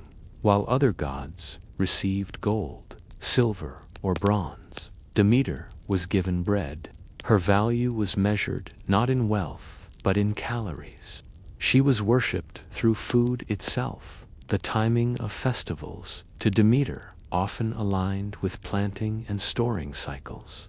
After harvest, communities gathered not only to thank the goddess, but to redistribute and secure grain. These religious events doubled as civic management. Behind the hymns and processions lay something practical: checking jars, repairing granaries, preparing for winter. The songs masked logistics. The goddess gave divine weight to administration. Demeter's greatness was not in miracles of thunder or war. It was in the endless, repetitive cycle of storing, rationing, surviving. The boring rituals were the very heart of civilization. So was Demeter truly a goddess of abundance or of limits? Did she bless Greeks with overflowing fields, or did she teach them the harder lesson that survival depends less on harvests than on what you keep safe for the lean months ahead? When historians describe civilization, they speak of cities, writing, armies, and trade. But beneath all these stood bread. No polis could exist without stable food supplies. No philosopher could debate in the agora without a loaf in his stomach. Demeter was the quiet architect of civilization. Her power was not to inspire conquest, but to ensure there was enough flour to bake another day. In this way, bread was not only food, it was the foundation of culture. Greek religion preserved this truth. Offerings to Demeter were almost always grain-based cakes, shaped like animals, loaves flavored with honey, porridges poured into trenches. Unlike sacrifices of blood to Zeus or Ares, Demeter's sacrifices mirrored daily meals. What was sacred was not the rare, but the ordinary. Eating itself was worship. Every loaf pulled from an oven was a hymn to Demeter. This notion never vanished. Later, in Christian tradition, bread became central again. The Eucharist, the bread of life. The line is unbroken. Demeter's sacred loaf became Christ's sacred loaf. The symbolism endured because bread was survival itself. Cities rose and fell not by battle alone, but by their ability to manage food. Athens controlled trade routes to secure grain from the Black Sea.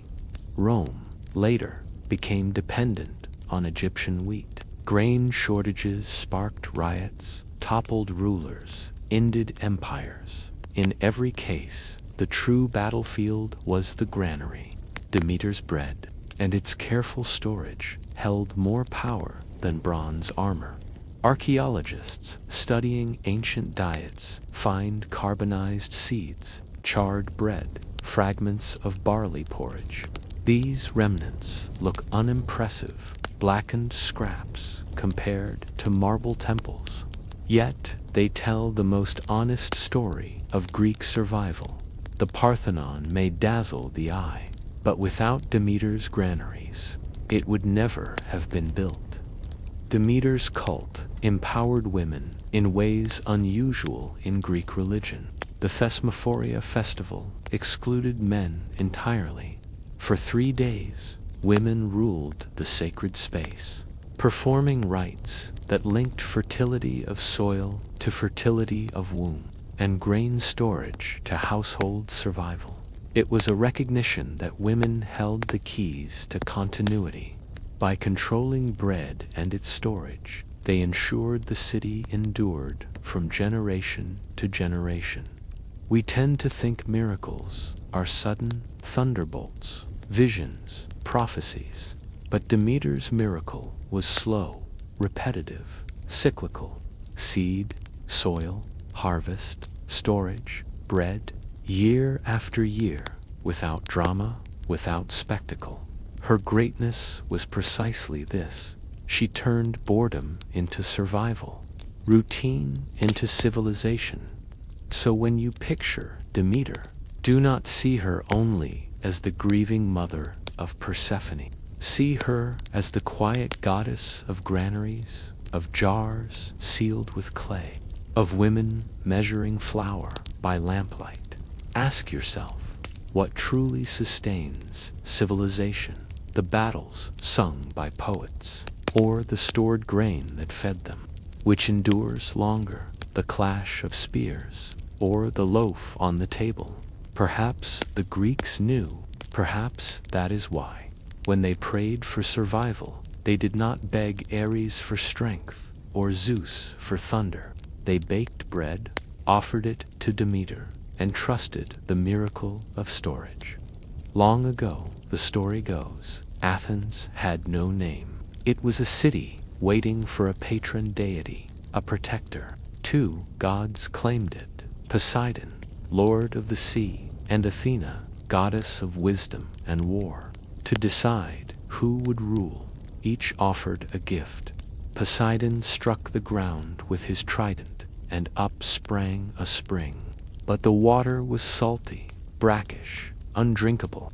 Athena planted an olive tree, sturdy and useful. The citizens chose her, and the city became Athens. On the surface, the story is simple. Athena, clever; Poseidon, foolish.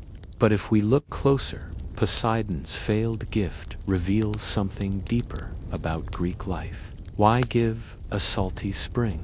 To modern ears, it sounds absurd.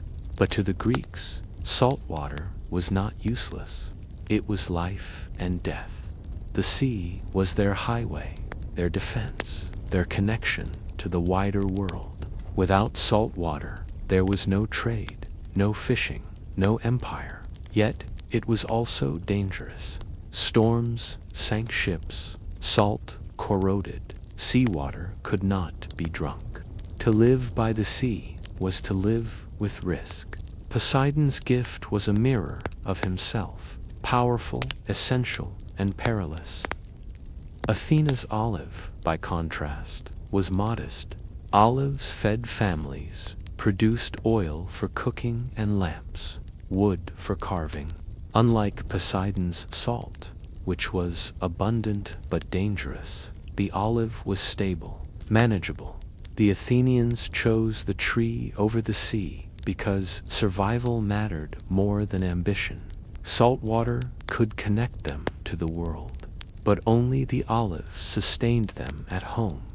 The rejection of Poseidon's gift tells us something about Athens' identity. They were a people of reason, order, practicality. They admired the sea, yes, but they feared its chaos. Athena's olive represented endurance and planning. Poseidon's spring represented power without stability.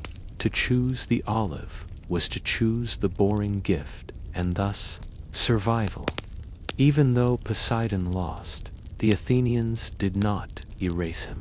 On the Acropolis, beside Athena's sacred olive tree, there was said to be a saltwater spring, a reminder of Poseidon's gift.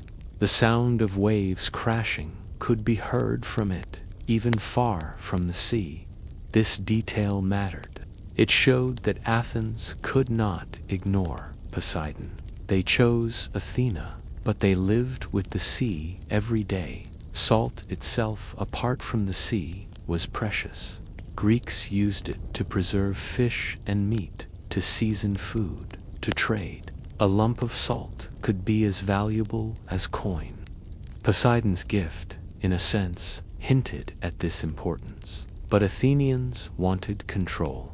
Salt collected from the sea was useful. Salt water gushing into the city was not. So was Poseidon's gift truly a failure? Or did Athenians simply misunderstand it?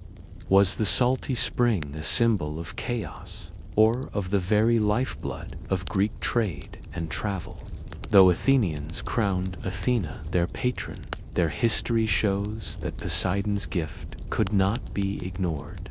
Athens became a naval power, its triremes dominating the Aegean. The city's empire was built not on olive groves, but on salt water, the very element they once rejected.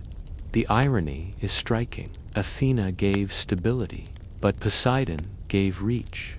Together, olive and sea made Athens both self-sufficient and expansive. Archaeology reveals salt pans along Greek coasts, shallow pools where seawater evaporated, leaving behind crystals of salt. These pans may look unimpressive, little more than stone-lined flats, but they were lifelines. Salt preserved fish and meat, allowed for storage, and enabled trade. Greek colonies exported salted fish across the Mediterranean. Amphorae filled with brine and fish guts have been unearthed from shipwrecks, proof that salt was one of the hidden foundations of the economy. So, when Poseidon gave salt water, perhaps he was offering not chaos, but commerce. But the Greeks also knew the risks. Each voyage meant storms, pirates, and shipwrecks. Inscriptions mourned the dead lost to Poseidon's fury. Shrines along coasts and harbors carried offerings to appease him. Miniature ships, anchors, even carved tridents. The salty sea could enrich a city, but it could also swallow it. That was the double-edged nature of Poseidon's gift. Poseidon was not erased from Athens. His temple at Sunion, perched above the sea, became one of the most iconic sanctuaries in Greece. Sailors offered prayers there before setting off. Even Athenians, who celebrated Athena's olive, knew that without Poseidon's waves, their ships would never sail. The salt spring on the Acropolis, said to bubble with the sound of the sea, symbolized this uneasy partnership. Athena might have won the contest, but Poseidon's presence could not be banished. It's worth noticing how often olive oil and salt appeared side by side in Greek life. Bread dipped in oil, sprinkled with salt, was a daily meal. Fish preserved in brine was flavored with olives. Salt and olive were not rivals, but partners. Athena's gift nourished, Poseidon's gift preserved. Together they fed Greece. Athens' empire was maintained by boring logistics, controlling grain routes from the Black Sea, preserving fish with salt, shipping goods across Poseidon's waters. Battles were dramatic, but the real work was in ensuring the salted cargo reached the harbors safely. Athens depended on the very sea Poseidon once offered. His salty gift had been refused at the Acropolis, yet it quietly shaped every victory that followed. So was Athena's olive, truly the better gift, or simply the safer one? Did the Athenians choose stability over ambition, only to find that Poseidon's salt water ruled them anyway? History proved that Poseidon's rejected gift was never truly set aside. Athens grew into a naval empire, its triremes slicing through salt water, its harbors at Piraeus bustling with trade. The city that crowned Athena still owed its greatness to Poseidon. The Persian Wars made this clear. At the Battle of Salamis, Athens' wooden ships, not its olive groves, saved Greece. The salty waters of the straits became the stage where Athens turned from city to power. Without Poseidon's sea, there would have been no empire, no democracy spread abroad, no glory sung by later generations. Beyond the sea, salt itself shaped survival. It preserved fish hauled from the Aegean, allowing storage for lean months. It seasoned food, making plain grain palatable. It was traded, exchanged, taxed. The Greeks did not invent the phrase "worth his salt" that came later with Rome. but they lived its truth. Salt was value. Salt was endurance. Poseidon's water, though undrinkable, was the endless source of this treasure. The Athenians may have chosen Athena, but they never stopped fearing Poseidon. His temples dotted the coasts, his trident etched into stone. Storms, earthquakes, shipwrecks, all were his signs. He was not a god one ignored. The salt spring on the Acropolis remained, a reminder that the city's survival depended on both wisdom and the sea. The Athenians lived in constant negotiation between stability and chaos, between Athena's olive and Poseidon's brine. Salt's importance outlived Greece. Rome built entire roads to transport it. Empires rose around salt mines and sea pans. Wars were fought over it. The simple act of preserving fish or meat with crystals drawn from seawater fed armies and expanded frontiers. Poseidon's gift, once mocked as useless, turned out to be the backbone of civilization. Not glamorous, not divine in appearance, but practical in ways that endured. Looking back, we might ask, did Athens choose wrongly? Was Athena's olive truly superior to Poseidon's salt? The truth is, both gifts defined the city. The olive symbolized wisdom, order, endurance at home. The salt symbolized risk, expansion, opportunity abroad. Together, they explain Athens, practical yet ambitious, stable yet adventurous. The contest was never truly a competition. It was a story to remind Athenians that survival required balance, the calm tree and the restless sea. So the next time you sprinkle salt on bread dipped in olive oil, you are reenacting the contest of gods. You are tasting the partnership of Athena and Poseidon, of wisdom and chaos, of home and horizon. Ask yourself, which truly sustains us, the safe gift we can control, or the dangerous gift that carries us into the unknown? The Athenians chose the olive, but history shows they lived by salt. Perhaps Poseidon knew all along that even a rejected gift can rule from the shadows. Hephaestus was unlike the other Olympians. Zeus thundered. Athena strategized. Apollo shone. But Hephaestus limped. Cast from Olympus at birth because of his deformity, he grew up among fire and stone, his forge echoing with the ring of hammer on anvil. And yet, without him, Olympus would have been half naked. He crafted their armor, their thrones, their palaces.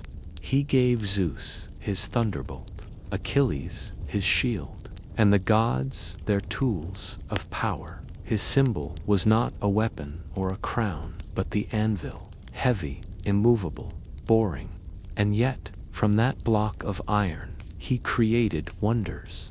For the Greeks, smithing was not luxury, it was survival. Farmers needed plows, sailors needed nails for ships, soldiers needed swords and armor. Every clang of Hephaestus' hammer echoed the labor of mortal blacksmiths, sweating in smoky workshops, keeping civilization alive with iron and bronze. Unlike Ares, who gloried in war, Hephaestus armed people for war. Unlike Hermes, who sped messages, Hephaestus built the very roads and ships they traveled on. His anvil was the unseen foundation of all progress. One myth tells that Hephaestus, bitter over rejection, built a golden throne for his mother Hera when she sat upon it. Hidden mechanisms trapped her, chains binding her in place. The gods begged him to release her, but he refused until Dionysus coaxed him back to Olympus with wine. The story is often told as a joke, the lame god tricking his mother. But beneath it, even immortals needed chairs, weapons, and palaces, and all of these came from Hephaestus' anvil. Without him, the gods themselves would have been humbled. Greek poets praised warriors and kings, but rarely craftsmen. Yet every victory, every festival, every temple relied on their work. Hephaestus embodied this paradox: ugly, mocked, unglamorous, but essential. His anvil symbolized a truth the Greeks knew but rarely sang: that beauty is built on utility, and utility is built on labor. Hephaestus' forge was powered by fire, controlled and contained. Unlike wild flame, which destroyed, his fire created. In this, he mirrored civilization itself, the taming of chaos into order, of raw nature into tools. Every spark on his anvil was a reminder that survival was not only about courage or wisdom, but about the boring, endless work of shaping metal.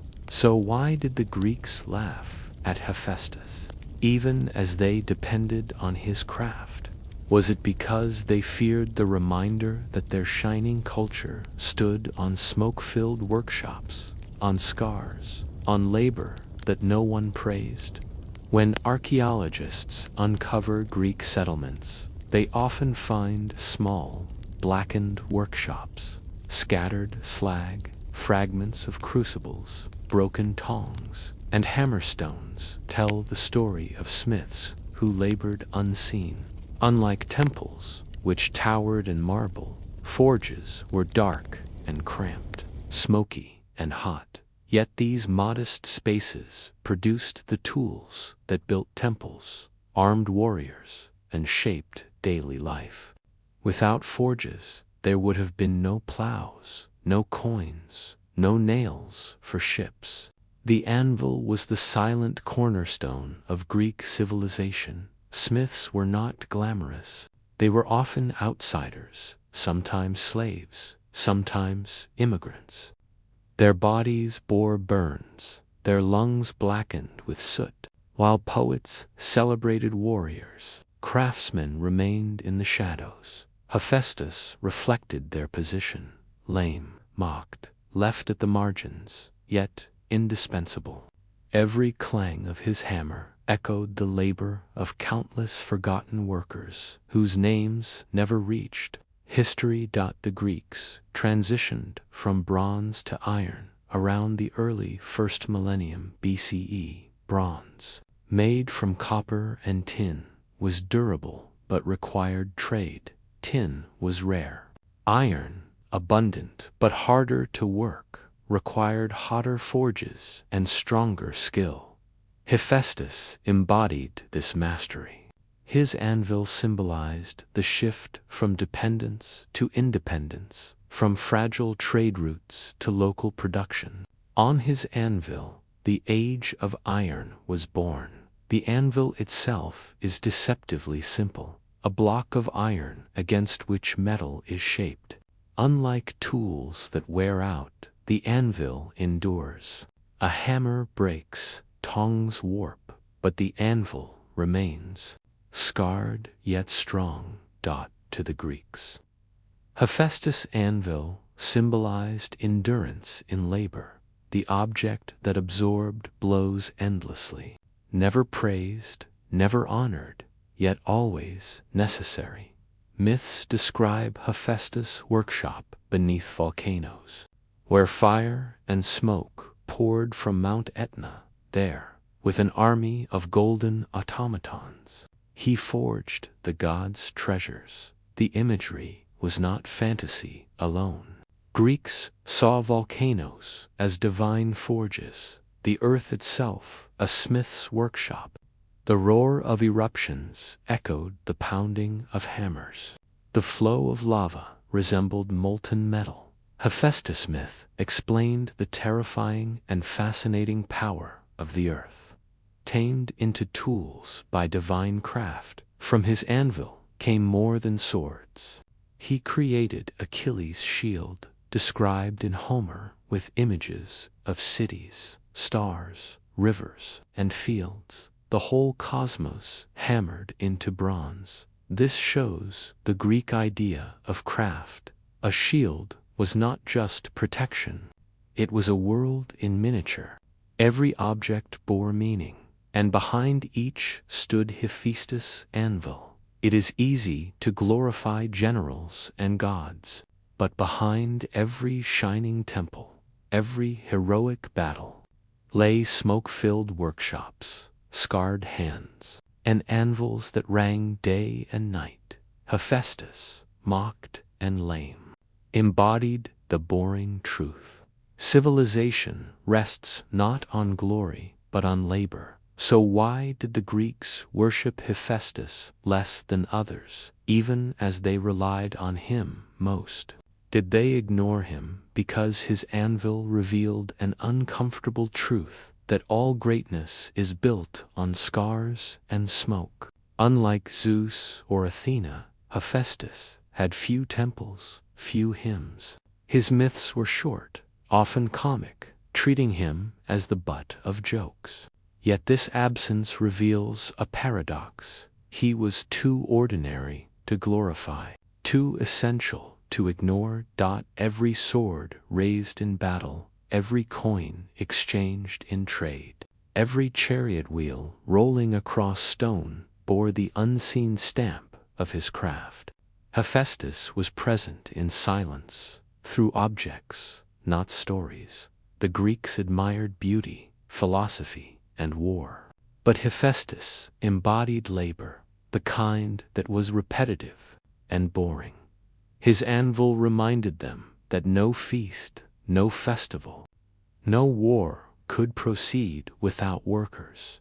Even if poets failed to sing of craftsmen, the myths quietly admitted their truth. The gods themselves depended on a smith. Olympus itself was built at his forge. When the Romans adopted Hephaestus, they called him Vulcan. His fires burned beneath volcanoes. His forges explained eruptions. Rome gave him greater honor, building the temple of Vulcan in the Forum. Yet, even there, he remained tied to danger, to fire's destructive and creative duality. Still, every Roman legion marched with weapons born of Vulcan's flame. His anvil remained the backbone of empire. The anvil carries a lesson. It does not move. It does not shine. It absorbs blows over and over until raw metal becomes useful.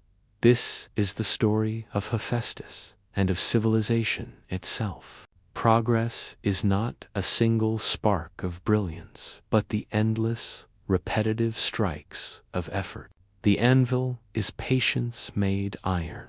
Perhaps the greatest tribute to Hephaestus' craft is Homer's description of Achilles' shield. Forged at the divine anvil, it bore not only armor, but a vision of life, cities, harvests, dances, constellations. The shield reminds us that labor is not only practical, it is also creative, even cosmic. To strike metal on an anvil was, in Greek thought, to strike the fabric of the universe into shape. Zeus' thunderbolt impressed with spectacle. Ares' sword thrilled with violence. But their power was fleeting. Hephaestus' anvil endured, steady, unchanged across centuries. The Greeks may have laughed at him, but their world depended on his labor. Without Hephaestus, no god sat on a throne. No soldier marched with armor. No temple stood tall. The anvil, heavy and boring, was the truest symbol of civilization. So when you picture Hephaestus at his forge, limping yet unyielding, hammer ringing against iron, ask yourself, what truly builds a world? Is it glory or is it labor? Perhaps the Greeks knew, deep down, that every shining myth was nailed together on the back of an anvil, and that behind every throne sat a chair nobody praised, but somebody had to build. Hera, wife of Zeus and queen of the gods, is remembered mostly for her jealousy. Myths paint her as the eternal rival of Zeus' lovers, the punisher of his illegitimate children. But this image, dramatic as it is, hides another truth. Hera was also the goddess of watchfulness, order, and guardianship. Her symbol, strangely enough, was not a throne or a crown, but a bird, the peacock. Why a peacock? Why a bird better known for its shimmering feathers than for any practical use? To the Greeks, the answer lay in a story of eyes, vigilance, and the subtle power of seeing everything. The myth begins with Argus Panops, a giant with 100 eyes. Hera tasked him with guarding Io, one of Zeus' lovers, whom she had transformed into a cow. Argus was the perfect sentinel. While some eyes slept, others remained awake. He could not be surprised. But Zeus sent Hermes to free Io with his cunning. Hermes lulled Argus to sleep with stories and music, and then struck him down. Hera mourned her faithful watchman. To honor him, she placed his eyes into the tail of her sacred bird, the peacock. From that moment, the bird's feathers shimmered, not only with color, but with vigilance. The peacock was not native to Greece. It came from the east, likely from Persia or India. Its arrival in Greece made it exotic, rare, and striking. The bird's tail, dotted with eyes, embodied Hera's role as watcher, guardian, queen. The Athenians and others saw the peacock not just as decoration, but as a reminder. Nothing escapes Hera's gaze. She was the goddess of marriage, of fidelity, of oaths. To betray those bonds was to risk being seen. Unlike Zeus, whose power was thunder and kingship, Hera's power was more subtle. She did not hurl bolts or rage in storms. She watched, remembered, punished. The peacock, with its endless eyes, symbolized this quiet authority. Its beauty was deceptive. Behind it was surveillance. Hera's watchfulness could be suffocating. No act of betrayal went unnoticed. To modern readers, the myth seems dramatic. But in daily life, Hera's symbolism came alive in ordinary ways. Marriages were sworn under her protection. Oaths were taken with her as witness. Festivals honored her as the one who ensured households stayed intact. The peacock's eyes reflected this role. They were not weapons, but reminders. Someone is always watching. But here's the puzzle. Was Hera's peacock meant to symbolize divine vigilance, the queen who ensured order, or divine jealousy, the wife who could never stop looking for betrayal? Was the bird a guardian or a warning? Although native to the East, the peacock found its way into Greek art after contact with Persia and beyond. On pottery, coins, and reliefs, Hera is sometimes accompanied by the bird, its tail fanned with eyes. The Greeks didn't keep peacocks as common animals. They were rare, exotic, expensive. To see one was to be reminded of Hera's majesty and vigilance. The bird's strangeness matched her role, distant, regal, impossible to ignore.